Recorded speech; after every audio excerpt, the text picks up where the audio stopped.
সকাল সকাল একবারে দাঁত মাজতে মাজতে গামছা পরে একটা ভোট দিয়ে দেয়।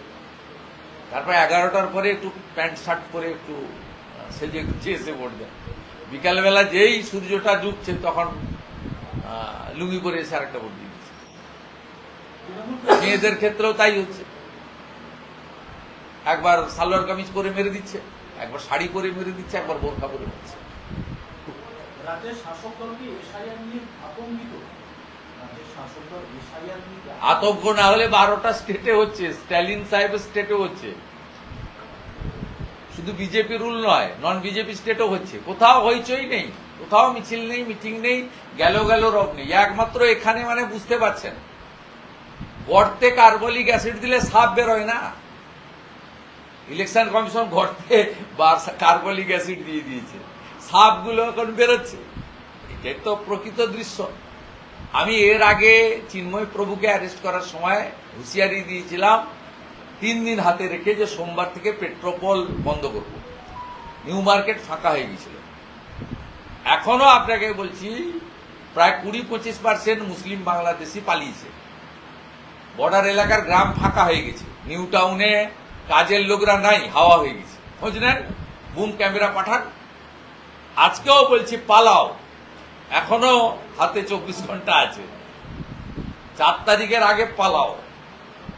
4 তারিখে ফর্ম ডিস্ট্রিবিউশন হওয়ার পরে ফর্ম যখন রিটার্ন আসবে, যে ফর্মগুলো রিটার্ন আসবে না বাংলাদেশি মুসলিম, তাদেরকে তো বিএসএফ রিপোর্ট করবে, তারা তো অনুপ্রবেশ নেই।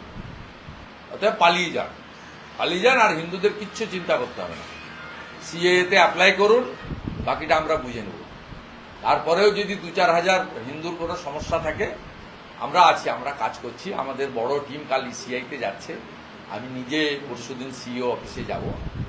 আমরা সব নজর রেখেছি, আপনাদের সমস্ত হিন্দু শরণার্থীদের প্রোটেকশন দেব, আমরা একদম গুনে গুনে দেব। তারপরেও যদি 5 জনও বাকি থাকে, আপনারা আপিলে যাবেন সিইও অফিসে, ইলেকশন কমিশনে, যা করার আমরা একদম আগামী 1 মাস আমাদের নর্মাল পলিটিক্যাল ডিউটি, আমাদের জনপ্রতিনিধির কাজের সাথে আমরা এটাকে নিয়ে সুন্দরভাবে মনিটরিং করব এবং প্রত্যেকটা জেনুইন ভোটারকে প্রোটেকশন দেব। সে ভারতীয়, যারা হিন্দু হতে পারে, মুসলিম হতে পারে, আর বাংলাদেশ থেকে আসা হিন্দু শরণার্থীদের ফুল প্রোটেকশন দেব।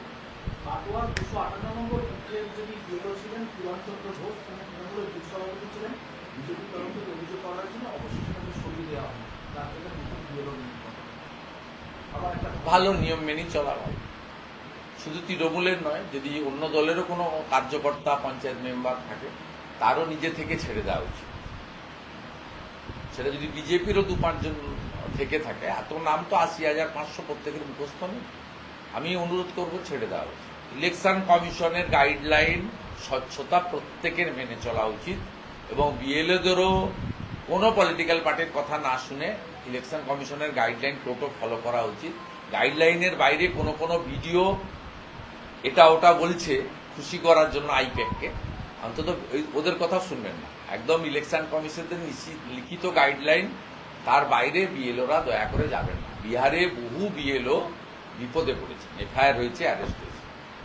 আপনাদেরকে বলছি, আর আপনাদের সুরক্ষা দেওয়ার দায়িত্ব ইলেকশন কমিশনে। রাজ্য সরকার কথা দিয়েছে, রাজ্য পুলিশ যদি সুরক্ষা না পান, আক্রান্ত হন, তাহলে নিশ্চিতভাবে ইলেকশন কমিশনেরও দ্বারস্থ হন এবং বিরোধী দলনেতা আমারও দ্বারস্থ হতে পারেন, বা আমার দ্বারস্থ হওয়ার দরকার নেই। আমি ওই টার্মে বলি না, আমি সেবক।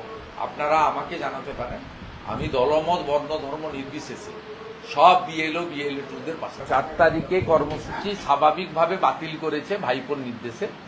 আমাদের জেলা সভাপতি আগামীকাল কোর্টে যাচ্ছে। আমরা হাইকোর্ট করে কাকদ্বীপের আদায় করেছি। আগামীকাল কাকদ্বীপে 2টোর সময় কর্মসূচি ডাক দেওয়া হয়েছে। আমি 3টায় পৌঁছাবো।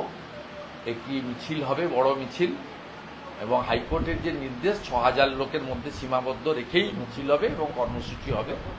আমরা 5টার মধ্যে কর্মসূচি শেষ করব এবং আগামীকালের কর্মসূচির জন্য রিজেক্ট যেহেতু করেছে, আমাদের জেলা সভাপতি হাইকোর্টে যাচ্ছেন।